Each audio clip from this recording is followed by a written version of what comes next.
Hello, प्रतिभा kitchen मध्ये स्वागत आहे. आज आपण करणार आहोत बुद्ध पौर्णिमेनिमित्त मस्त अशी तांदळाची खीर, ते पण कुकरमध्ये. कुकरमध्ये पटकन होते. 10 मिनिटातच आपली खीर तयार होते. इथे बघा 1 चमचा मी तूप घेतलं आहे. हे कुकरमध्ये टाकायचं आहे आपल्याला तूप. आणि तांदूळ मी 10 मिनिटासाठी अर्धी वाटी तांदूळ भिजत घातले होते. ते तांदूळ सुद्धा आपल्याला छान व्यवस्थित तुपामध्ये फ्राय करून घ्यायचे आहेत. ही खीर एवढी मस्त लागते ना, तुम्ही पण नक्की ट्राय करा आणि पटकन होते, जास्त वेळ पण नाही लागत. आता हे तांदूळ आपल्याला छान फ्राय करून घ्यायचे आहेत.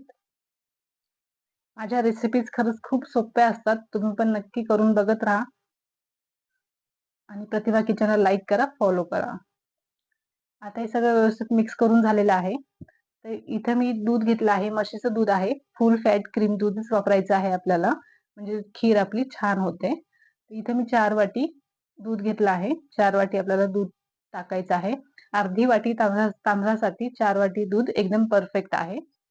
आणि इथंच मी छोटी वाटी साखर घेतली आहे, 1 वाटी. तर साखरेचं प्रमाण तुम्ही कमी जास्त करू शकता. तुम्हाला गोड कमी आवडत असेल तर कमी टाका, जास्त आवडत असेल जास्त टाका. इथंच मी काजू बदामची पावडर पण टाकली आहे, 1 चमचा.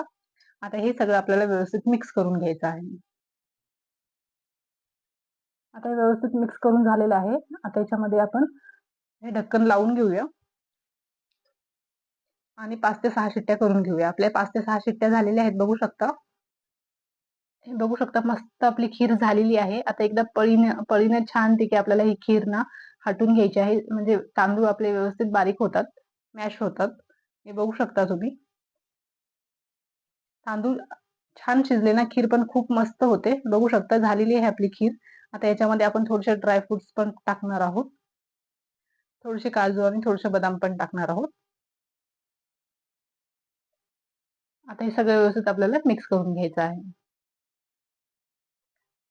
बघू शकता, खरंच खूप मस्त दिसते आणि खायला पण खरंच खूप भारी झाली आहे. तुम्ही एकदा नक्की ट्राय करा.